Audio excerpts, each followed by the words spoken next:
भाई वीरेंद्र जी, आपको एक तो बहुत बधाई, आपने और आपकी टीम ने बहुत मेहनत की, रात भर आप लोगों ने जाग कर लाइव कवरेज कराया, जनता को अपडेट कराई, सूचनाएं। तो अब ये बताइए 24 घंटे के बाद प्रदेश की जनता को क्या मिला? ब्रजेश जी देखिए, सत्र छोटा था लेकिन इस सत्र ने उपलब्धियां बड़ी हासिल की हैं। और सबसे बड़ी बात यह है कि योगी इस बात में कामयाब रहे कि उन्होंने विपक्ष को भी इस सत्र में साथ रखा। और ये कहा जा सकता है कि मुख्यमंत्री के तौर पर जो उनके दायित्व थे कि सबको साथ लेकर चलने का एक परंपरा जो निभाने की बात कही जाती रही है, वो इस सत्र में निभाई गई।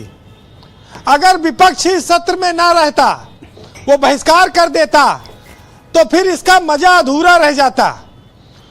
हालांकि पहले समाजवादी पार्टी ने बहिष्कार कर दिया था और बाद में पता नहीं कैसे मान गई, ये तो उदयवीर भाई बताएंगे कि कौन सा मैनेजमेंट हुआ।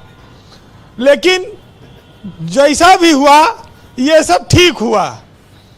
देखिए, योगी जी ने आज 24 घंटे के इस सत्र में ये दिखाया कि इस प्रदेश में एक मैसेज दिया जा सकता है, सत्ता पक्ष और विपक्ष साथ मिलकर काम कर सकते हैं, सहयोग लिया जा सकता है।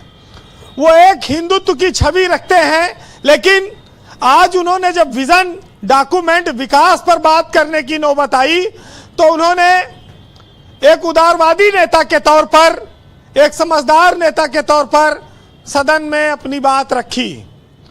ये जरूर है कि बीजेपी की सरकार में बहुत सारे मुस्लिमों के उत्पीड़न के आरोप लगते हैं, मस्जिदों पर हमले के आरोप लगते हैं।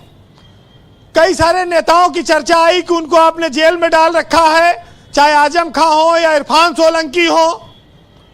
लेकिन उन सब के इतर योगी ने आज अपने पूरे भाषण में 2047 तक के लिए एक रूपरेखा प्रस्तुत की।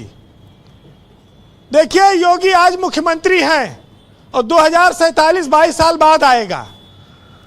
वो ये भी जानते हैं कि सत्ताएं आती हैं और जाती हैं, लेकिन अगर आपके पास कोई विजन है, आप प्रदेश को विकास की ओर ले जाना चाहते हैं और आप 25-30 साल का कोई खाका लेकर आए हैं, तो ये अच्छी खबर है, अच्छी चीज है, इसका स्वागत होना चाहिए। क्योंकि यूपी जनसंख्या में बड़ा है, पोटेंशियल है, ताकत है, और उसको कैसे बेहतर बनाया जाए, ये एक अच्छी चीज है। वैसे वो खुद भी कल रात में भी गए थे उस सत्र में, तो यह सार्थक चर्चा उत्तर प्रदेश में सबको बहुत ज्यादा लोगों को बोलने का मौका मिला है। और विपक्ष ने एक बार ये कहा भी कि देखो, आधी रात में विपक्ष जाग रहा है और सत्ता पर सो रहा है। एक मंत्री जी सो रहे थे। तो ये मुख्यमंत्री ने विपक्ष का इसीलिए आज आभार भी जताया है, और ये एक स्वस्थ परंपरा है, इसमें कोई बुराई भी नहीं है। वैसे आज भाषा के स्तर पर भी योगी आदित्यनाथ ने सदन में अच्छा प्रस्तुतिकरण दिया है। उन्होंने अच्छा, इस बार स्पीच कुछ बदली हुई थी उनकी। इस बार हिंदू मुसलमान कम था, मंदिर मस्जिद भी कम था, ठोक देंगे, पीट देंगे, मिट्टी मिला देंगे, इस सब भी कोई डायलॉग नहीं था इस बार। देखिए, जब सियासत में बदले की भावना या दुश्मनी की भावना के साथ सरकारें नहीं आएंगी और वो विपक्ष से सहयोग मांगेंगी, तो सहयोग मिलता है। और इस सत्र ने ये बात साबित की है।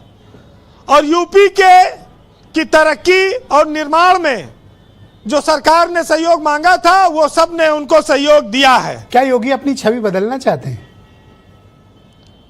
देखिए ब्रजेश जी, मूल तो कोई खोता नहीं, सूद वसूलता है।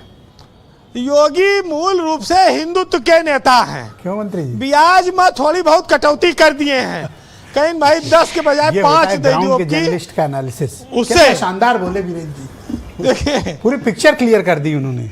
देखिए, मीडिया क्या चाहता है? मीडिया नहीं चाहता कि जात पात पर बात हो, हिंदू मुस्लिम पर बात हो। मीडिया भी चाहता है कि सरकारें विकास पर बात करें, और उसको ये अच्छा भी लगता है।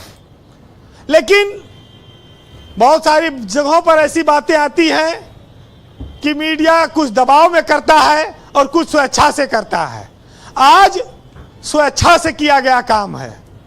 इस सत्र की जितनी सराहना की जाए वो सब कम है। वैसे ये पूजा पाल वाला बीजेपी क्या समय- कांड हो गया? जी, पूजा पाल वाला कांड हो गया। पूजा पाल को तो देखिए किसी मजबूरी में तो वो गई नहीं थी, पहले उनको छोड़ा था। जी अब वो आज उन्होंने सरकार के कानून व्यवस्था पे काफी तारीफ की अतीक अहमद पर, तो अब बीजेपी पता नहीं उनको टिकट देगी कि नहीं देगी। और इंद्रजीत सरोज के साथ वो आई थी। इंद्रजीत सरोज चुनाव उनको लड़ाए, उनके चुनाव में डिम्पल यादव प्रचार करने भी गई थी, अखिलेश जी भी गए थे, सब लोग गए थे लोग, तो उनकी भाई विधायक जी थी। अब वो इंद्रजीत सरोज को भी छोड़ गई और सपा को भी छोड़ गई। जी कंक्लूड करें ये वीरेंद्र जी। तो अब मुक्त हो गई, आजाद हो गई। मैं एक बात कह रहा था कि बीजेपी ने 2027 का विजन रखा, अच्छी बात है। इन दिनों बीजेपी एक तिरंगा यात्रा चला रही है और उसका नाम है कि हर घर तिरंगा। तो एक कार्यकर्ता एक मंत्री जी के पास पहुंचा कि मंत्री जी, ये अपना कार्यकर्ता ये भी अपने घर पे तिरंगा लगाना चाहता है, इसके पास तिरंगा तो नहीं है, इसके पास तिरंगा तो है, घर नहीं है, तो ओके अगर कुछ इंतजाम हुए तो ये भी अभियान में शामिल हो समझ सकता गया है। मंत्री जी? है मंत्री जी, समझ गए। हर घर तिरंगा का मामला जी। ये है जी कंक्लूड करें वीरेंद्र जी। कि तिरंगा है लेकिन घर की व्यवस्था करनी पड़ेगी। तो आज ज्यादा वक्त नहीं है, लेकिन गांव और शहर की इस सत्र की सरकार की एक छोटी सी बात और सुन लीजिएगा कि सारी सरकारें गांव की मजबूरी से तैयार हुई विकास की थाली को सबसे पहले शहरों के लिए परोसती हैं, क्योंकि ग्रामीण इलाकों से जनता के वोट से जीत के आती हैं, लेकिन शहरों का विकास ज़्यादा होता है। और उस थाली में सबसे पहले खाते हैं नेता और अधिकारी जी और फिर अगर कुछ जूठन बच जाती है तो वो परोसा जाता है गांव को विकसित करने में। ये एक हकीकत है। लेकिन एक शेर सुनिएगा इसके साथ कि सब फैसले होते नहीं सिक्का उछाल के, और ये दिल का मामला है जरा देखभाल के। और आंधी उड़ा के ले गई ये और बात है, और कहने को हम भी पत्ते थे मजबूत डाल के, और तुमसे मिला है प्यार सभी रत्न मिल गए, अब क्या करेंगे हम पूरा समंदर खंगाल के। बहुत शुक्रिया वीरेंद्र जी, बहुत बहुत धन्यवाद। ग्राउंड जीरो से फीडबैक, ओपिनियन, ऑब्जर्वेशंस